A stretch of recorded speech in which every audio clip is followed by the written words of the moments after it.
साथ संगत जी, प्यार से कहना धन जी, कामों से ले धन जी। आज इस रूप में भी चाहे 2 दिन पहले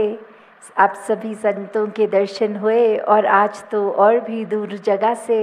और महापुरुष आए हैं। किस तरह ये ले में चाहे वो रास्ते कठिन या वो फेवरेबल कंडीशंस नहीं, फिर भी एक मन निराकार से जुड़ा हुआ कि ये जो परमात्मा अंग संग है, पत्ते पत्ते में है, डाली डाली में है, कण कण में है, इस परमात्मा को जान के फिर इसके प्यार में हर समय जब रंगे रहेंगे तो वो भक्ति का रूप एक विश्वास के साथ आनंद की अवस्था लेके आता है। और फिर ये आनंद की अवस्था में भक्त युगों युगों से अपने जीवन को जीते हुए यही समझाते हैं कि कठिनाइयाँ दुख सुख से ऊपर फिर ये अवस्था हो जाती है। ये गृहस्थ में रहकर अपने काम काज करते हुए हर कोई जब जैसा भी जीवन आ रहा है, कष्ट की भी अगर स्थिति है, उसमें भी इस निरंकार का एहसास कि जो ये परमात्मा भगवान कर रहा है ये ही हमारे लिए सबसे उत्तम है, तो वो समय भी बहुत आराम से जहाँ फिर भक्तों के लिए कट जाता है। और जब खुशियाँ होती हैं जीवन में, ये सिचुएशंस बहुत अच्छी होती हैं, तो भी ये शुक्राना भाव वैसा ही जैसा एक बुरी अवस्था के समय भी वही। तो भक्तों ने जहाँ स्थिर निराकार से हमेशा जुड़ने की बात की है कि दुनिया में कोई भी चीज़ देख लें, सब माया का रूप है, एक पल है, एक पल नहीं है, और अगर है भी तो कितना जाने कितनी बार अपना ये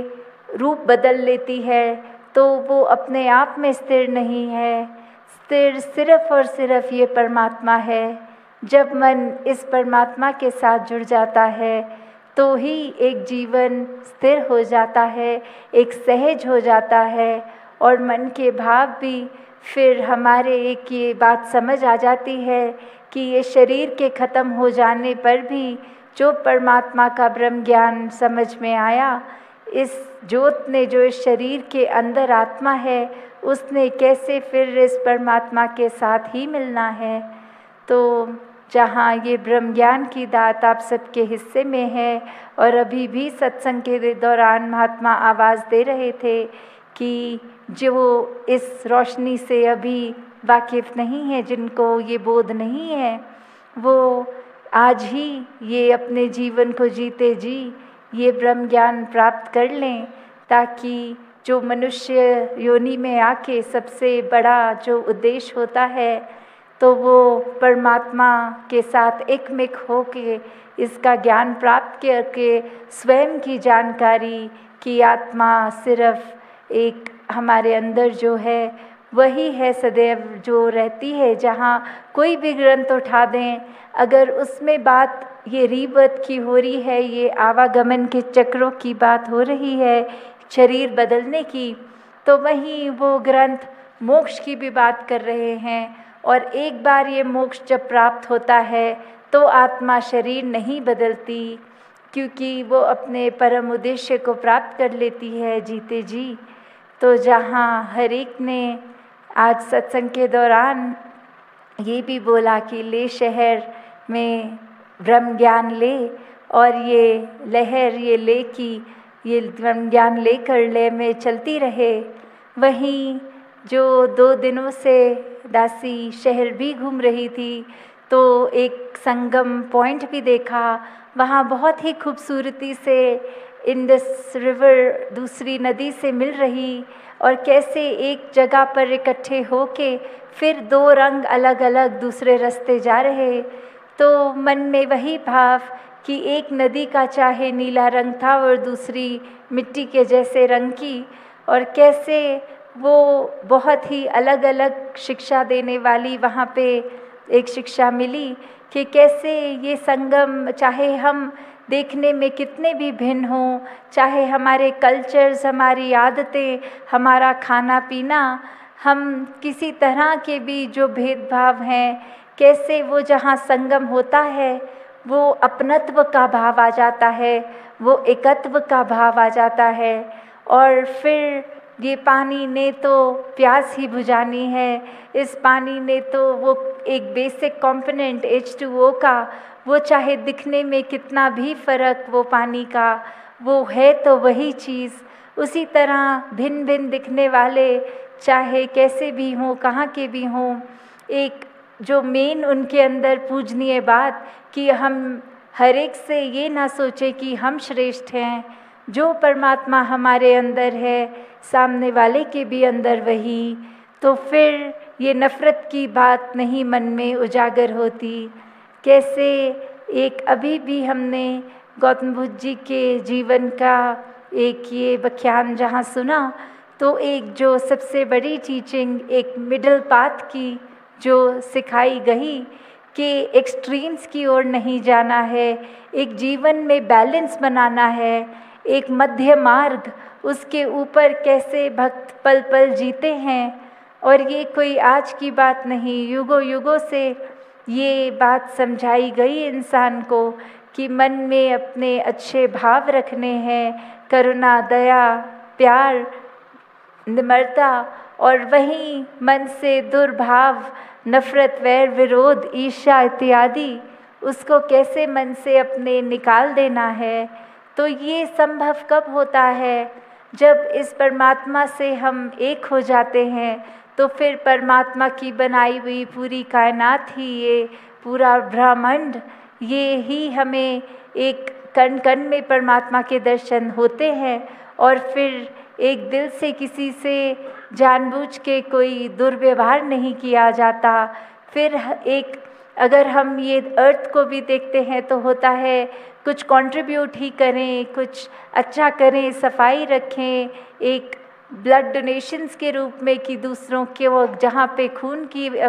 नीड है वहाँ पे ये पहुँचाया जाए, चाहे वो पेड़ लगाए जाएं, इन अन्य जितने भी ये सोशल कॉजेस के लिए एक सेवा भाव मन में होता है, तो ये मन में यही कि हम कुछ करने वाले नहीं हैं, जो परमात्मा हमसे करवा रहा है, जितनी कैपेसिटी में करवा रहा है उतना हम ये कर पाएँ संसार के लिए।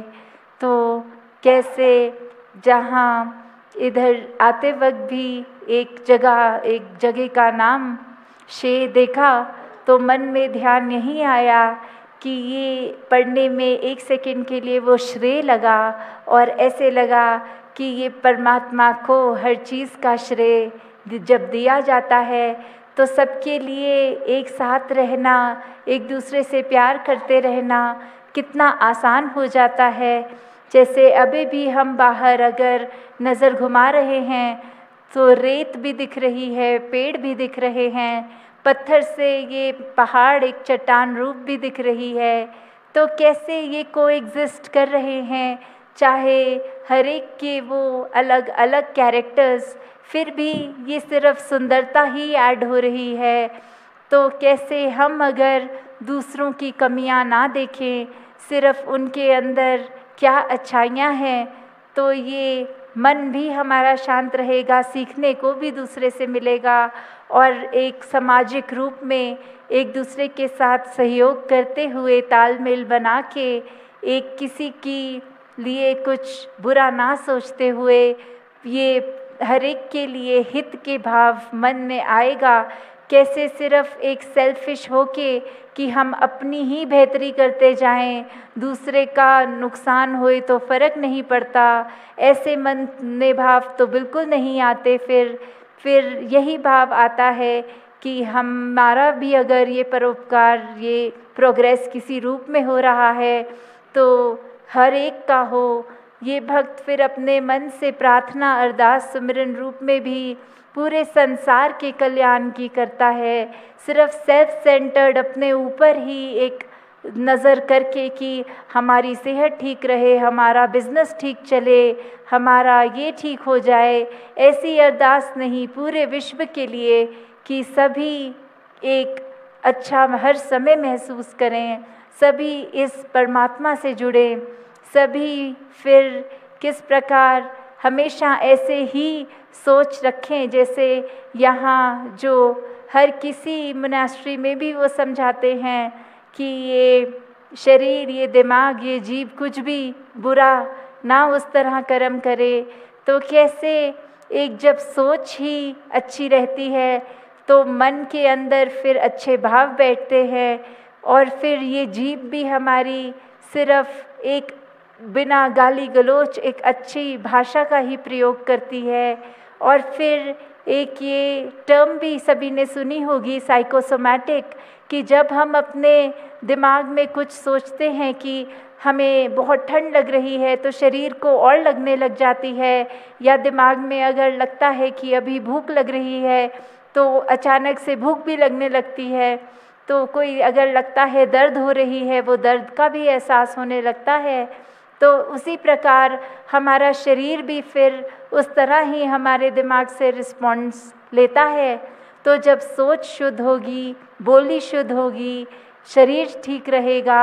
और ये मन के भाव ही हैं